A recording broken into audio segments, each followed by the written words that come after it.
আব্বু তো নাই ১ বছর। আজকে ১ বছর পূর্ণ হলো ১ম মৃত্যুবার্ষিকী। তুমি কতটা মিস করছো তাকে? জি, আমার আব্বুরে আমরা অলওয়েজ মিস করি।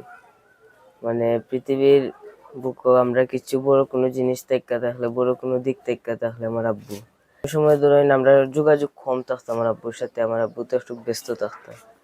যে কোনো সময় কল দিতাম আমরা আর কেউ কল না ধরলো, আমরা কল আমার আব্বু সব সময় ধরতাম, আবার ধরতে না পারলেও পরে বার ব্যাক করতাম। বা মাঝে মাঝে প্রোগ্রামও থাকতা, কল দিতাম হোয়াটসঅ্যাপ, আমার আব্বু ভিডিও কল রিসিভ করে নিতাম। কিন্তু আমার আব্বু মারা যাওয়ার পরে আর এরকম জিনিস আর পাই না, আর মানে খুব মিস করি আমার আব্বুরে। এই যে তোমার বাবার এত সুনাম, এটা এখন কিরকম মনে হয় যে তোমার বাবা আসলে কি ছিল? কিরকম জি মনে না, হয়? এটা আগে আমরা কোনো সময় ভাবছি না, বা এরকম আগে আমরা কোনো সময় জানছি না, বাবা মারা যাওয়ার পরে জানছি। মারা যাওয়ার পরে বুঝতে পারতেছো যে জি, অনেক পরে। এখন এখন তুমি কোন ক্লাসে পড়ছো? আমি ক্লাস 8 আছি এখন। এইটাই। কি করার ইচ্ছা আছে? আমার একটাই, আমি সিঙ্গার হইতাম। ইনশাল্লাহ আপনার সবাই দোয়া করবো আমি যাতে সিঙ্গার হইতে পারি, ভালো হবে।